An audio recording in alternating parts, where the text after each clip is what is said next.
बांग्लादेश की हसीना जिसको पटाने गए थे, हसीना मान जाएगी, बिल्कुल भी नहीं मानी। इनके जाते कहती है मैं तो चाइना को फेवर करूंगी, मैं तो पाकिस्तान को फेवर करूंगी। जिस हसीना को पटाने गए थे वो भी नहीं पटी, उल्टा पूरा बांग्लादेश में आग लगाकर आ गए झूठ का जनरेटर। ये बीजेपी ने बंगाल जीतने के लिए छत्तीसगढ़ में हमारे जवानों का कत्लेआम करा है। तो हमारी बदकिस्मती, इतने पढ़े लिखे लोगों को तो उन्होंने फकीर बना दिया, पकौड़े तल लो, चाय बेच लो, और जितने भगवादारी हैं जिनको गुफाओं में होना चाहिए था इनको पार्लियामेंट में पहुंचा दिया। तो ये तो जैसे लोग होंगे वैसा सबूत तो देंगे ना, इनकी परवरिश बोलेगी। इंसान अपना एटीट्यूड, अपना जो संस्कार होते वो तो नहीं बदल सकता ना। वो पक्का गलोचा आदमी तो गालियां ही तो देगा वो, तो उसके मुंह से फूट गई गाली। लाल बहादुर शास्त्री ने कहा जय जवान जय किसान। अब नहीं, अब तो नारा जो बीजेपी सरकार ने दिया है मर जवान मर किसान, ये है। अब वो नारा उल्टा कर दिया इन्होंने। बंगाल में देखो तो क्या धबरधुस कर रखा है इनको, कैसे दौड़ा दौड़ा के मार रहे हैं। बेचारे मोदी जी जब बंगाल से जलील हुए तो बांग्लादेश पहुंच गए कि बांग्लादेशियों मैंने तुम्हें बनाया था, सत्याग्रह करा था, जेल गया था। उस वक्त बीजेपी वजूद में नहीं थी और इन्होंने क्या नाम है बांग्लादेश बना दिया था। बीजेपी का वजूद आया 1980 में और ये 70 में जाके जब बांग्लादेश बना था तो जेल में चढ़ रहे थे, सत्याग्रह कर रहे थे। तो बीजेपी के नेताओं को पकड़ उड़ा दो, कौन मना कर रहा है? उड़ाओ, कम कुछ तो कम करो ना। लेकिन उनको क्यों कम कर रहे हैं जो और देश की रक्षा कर रहे हैं? उनको गुस्सा है, सरकार से गुस्सा है तो सरकार के नुमाइंदों को मारो, सरकार के झूठे लीडरों को मारो। तो लेकिन आप तो उनको मार रहे हो ना जो देश की रक्षा कर रहे हैं। तो नक्सलाइट, क्योंकि मैं खुद कह रही हूँ, बार बार कह रही हूँ कि नक्सलाइट को पैदा करने वाली इस वक्त बीजेपी और आरएसएस है। यही वजह है कि नक्सलाइट को जो यूज कर रही है वो बहुत ज्यादा मजलूम मासूम जो देश के हमारे सेना उन पे कर रही है। और लेडी वो अपनी फैमिली को छोड़कर पता नहीं कहाँ कहाँ जाके जंगलों में लग जाते हैं। उल्टा ये सरकार उनको मरवा रही है।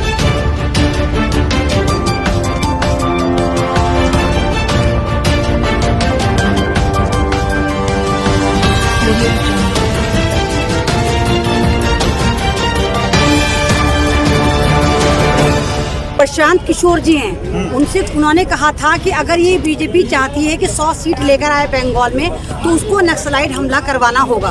तो यानी 1 महीने पहले पॉलिटिकल एनालिसिस ने वाली बात बोली और 1 महीने बाद बंगाल में इस तरह का हमला, छत्तीसगढ़ में इस तरह का हमला। और एक नहीं, आप इंटरनेशनल मीडिया पे जाकर उठाकर देखिए, अब तक 50 से ज्यादा हमारे जवानों का इस सरकार ने कत्ल कर दिया है। तो ये तो हर दफा जब इनको इलेक्शन जीतने होते हैं, मुद्दा भटकाना होता है, तो सबसे इजी चुग्गा इनको देश के किसान और जवान नजर आते हैं। जैसे सड़कों पर यहाँ किसानों को मार रहे हैं, सरहदों पर जवानों को मार रहे हैं। एक तो वो हमारी सरहदों को प्रोटेक्ट करते हैं, दूसरी उल्टा ये बीजेपी सरकार उनका कत्ल कर देती, चाहे वो पुलवामा अटैक हो, चाहे उरी हो, चाहे भी जो झारखंड में इन्होंने 40 से ज्यादा जवानों को शहीद करवाया। और अभी भी 60 से ज्यादा जवान इतने ज्यादा जख्मी है, उनका भी नहीं पता कि वो बचेंगे भी या नहीं बचेंगे। लेकिन उसमें अमित शाह का बयान आया है कि हम नक्सलियों को मुंहतोड़ जवाब देंगे, हमारे जवानों की शहादत है वो बर्बाद, उसको तो नक्सली को तो जवाब इन्होंने दिया तो है। मिथुन चक्रवर्ती नक्सलाइट तो था जिसको अपने अंदर ले लिया इन्होंने। मिथुन चक्रवर्ती का अगर आप इतिहास जाकर देखिए, मिथुन चक्रवर्ती एक टेररिस्ट था, नक्सलाइट था। बाद में होते होते वो टीएमसी तक आ गया, बाद में फिर वो बिक गया तो बीजेपी में आ गया। तो नक्सलाइटों को तो ये प्रमोट करती है सरकार। नक्सलाइट तो इन्हीं की वजह से चल रहे हैं। और ऐसा कैसे मैं मान लूँ कि सबको पता था कि यहाँ हमला हो सकता है, उसके बावजूद जवान मारे जाते हैं लेकिन नक्सलाइट नहीं मारे जाते। यानी वो हमसे भी ज्यादा डेवलपमेंट है उनके पास है। हमारे पास सारी का सारा महकमा, सारा ये इतने ज्यादा ट्रेनिंग वाले अगर हमारे फौजी मारे जा रहे हैं तो आप सोचो कि नक्सलाइट के पास कितनी पावर होगी। तो कौन है वो लोग जो नक्सलाइट को चला रहे हैं? जाहिर सी बात है अंदर खाना बीजेपी ही उनको प्रमोट कर रही है, उन्हें प्रमोशन दे रही है। तो ये उन्हीं का हमला है। बीजेपी ने बंगाल जीतने के लिए छत्तीसगढ़ में हमारे जवानों का कत्लेआम करा है। ऐसे कहा जाता है कि नक्सलाइट भी हमारे इंडियन है, हमारे जवान भी इंडियन है। और कहा जाता है कि नक्सलाइट जो बनते हैं उनको रोजगार नहीं मिलता है, उनको बहुत तरह की समस्याएं होती है। नहीं, नक्सलाइट इंडियन है। अगर उनको मारना है तो मोदी को गोली मारो, योगी को गोली मारो, जो रोजगार नहीं दे रहा। आप उन लोगों को क्यों मार रहे हो जो भारत के जवान है? आपको मारना, सरकार से आप नाराज हो, जवानों से तो नाराज नहीं हो। जवान तो रक्षा के लिए होते हैं। तो जिन लोगों से आपका गुस्सा आपके अंदर है उन लोगों को पकड़ पकड़ के मारो। बीजेपी के नेताओं को पकड़ उड़ा दो, कौन मना कर रहा है? उड़ाओ, कम कुछ तो कम करो ना। लेकिन उनको क्यों कम कर रहे हैं जो और देश की रक्षा कर रहे हैं? उनका गुस्सा है, सरकार से गुस्सा है तो सरकार के नुमाइंदों को मारो, सरकार के झूठे लीडरों को मारो। तो लेकिन आप तो उनको मार रहे हो ना जो देश की रक्षा कर रहे हैं। तो नक्सलाइट, क्योंकि मैं खुद कह रही हूँ, बार बार कह रही हूँ कि नक्सलाइट को पैदा करने वाली इस वक्त बीजेपी और आरएसएस है। यही वजह है कि नक्सलाइट को जो यूज कर रही है वो बहुत ज्यादा मजलूम मासूम जो देश के हमारे सेना उन पे कर रही है। और लेडी वो अपनी फैमिली को छोड़कर पता नहीं कहाँ कहाँ जाके जंगलों में लग जाते हैं। उल्टा ये सरकार उनको मरवा रही है। जिस तरीके से अभी वर्तमान में जय जवान जय किसान का नारा बुलंद हो रहा है, लेकिन उसके बाद भी एक तरफ रोड पे किसान है और जवान सरहद पर शहीद हो रहे हैं, कहीं ना कहीं ये जय जवान जय किसान जो है वो 350 साल पहले गुरु तेग बहादुर जो कह के कहते ना, देख तेग फतेह, तब तक ही अच्छा था। फिर लाल बहादुर शास्त्री ने कहा जय जवान जय किसान। अब नहीं, अब तो नारा जो बीजेपी सरकार ने दिया है मर जवान मर किसान, ये है। अब वो नारा उल्टा कर दिया इन्होंने। कौन कहा, देखो ना किसान मर रहा है यहाँ पर, जवान वहाँ मर रहा है, नारा उल्टा कर दिया है कि जवान तुम भी मर जाओ, किसान तुम भी मर जाओ, हमारे पे कोई फर्क नहीं पड़ता। लेकिन अभी देखा जाता है कि योगी जी का एक वीडियो वायरल हो रहा है जिसमें ANI के द्वारा एक इंटरव्यू लिया जा रहा था और उसमें वो प्रेस को डांट रहे हैं। तो डांटेंगे ना, अनपढ़ लोग जो होते हैं तो अनपढ़ तो ज्ञान अपना वाला ज्ञान पेलेंगे। ये सारे के सारे वो लोग हैं जो जंगलों में हुआ करते थे, गुफाओं में हुआ करते थे।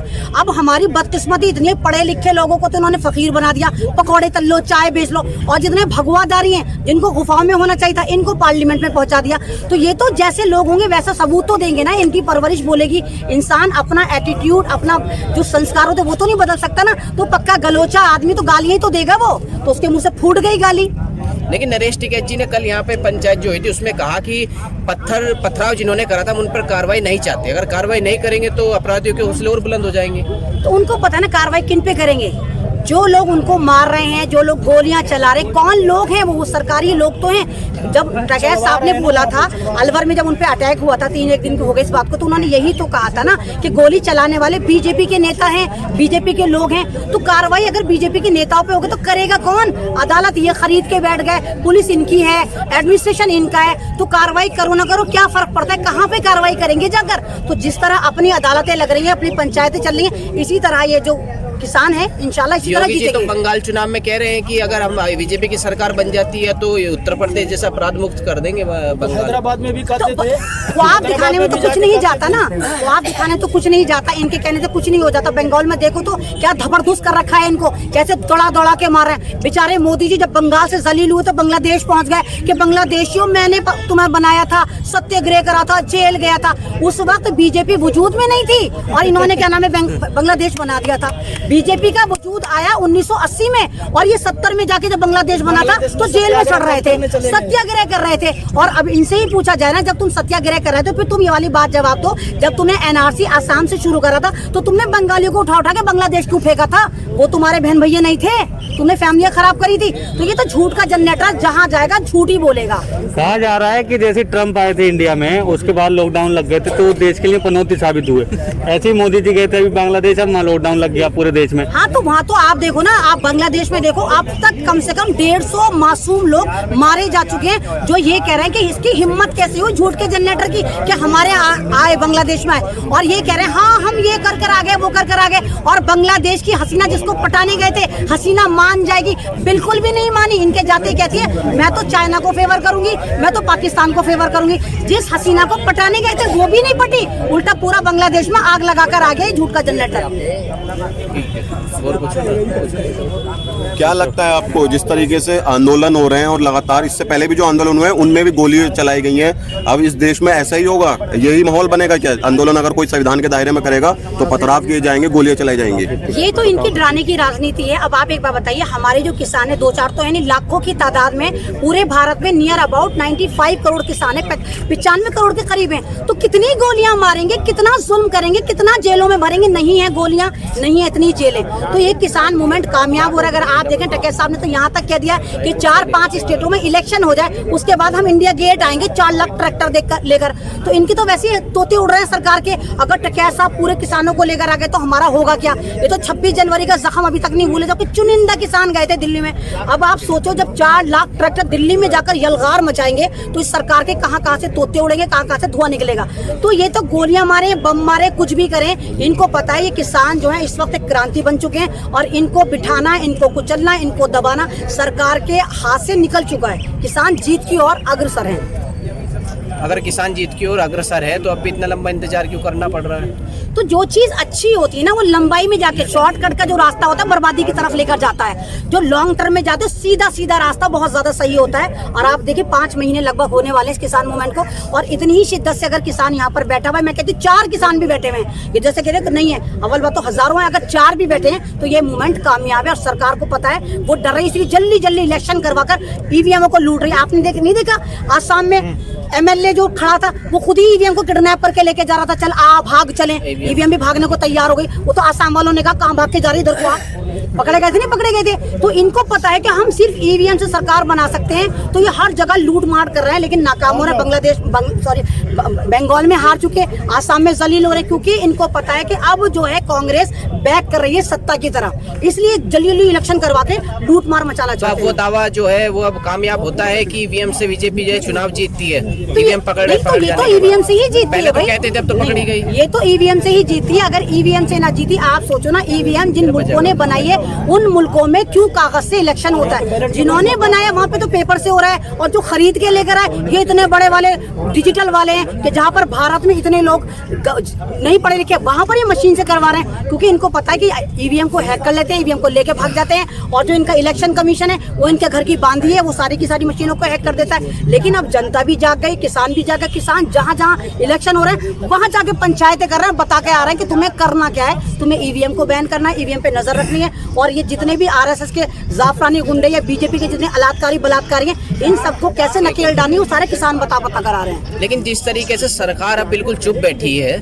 तो किसानों के सब्र का बांध मतलब टूट क्यों नहीं रहा? मतलब कुछ कह क्यों नहीं रहे सरकार को? अपनी बात पहुंचाने का कोई और जरिया ढूंढे।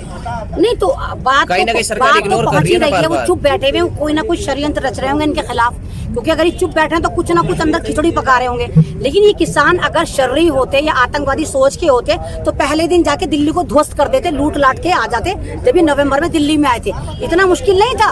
अगर आप गलत रास्ते पे चलते हो तो जीत आपको बहुत आराम से मिल जाती है, लेकिन वो जीत टेम्परेरी होती है, परमानेंट नहीं होती। तो किसान को लॉन्ग टर्म में जीना है, लॉन्ग टर्म में यहाँ पे लोगों का साथ देना है। किसान अपने लिए नहीं बैठा, मैं बार बार कह रही हूँ, किसान अपने लिए बैठा ही नहीं है, किसान पूरे भारत के लिए बैठा हुआ है। वो कह रहा है कि रोटी बचा लो, क्योंकि रोटी खतरे में। अगर एमएसपी आ गई, सब हो गया, तो सारी दुकानें बंद हो जाएंगी, सारे जितने भी छोटे मोटे ठेले वाले हैं, गल्ले वाले हैं, मंडियां सब बर्बाद हो जाएंगी। तो किसान भारत को बचाने के लिए बैठा है, और भारत इतने आराम से तो नहीं बचेगा जिसमें बर्बादी इतनी लग गई।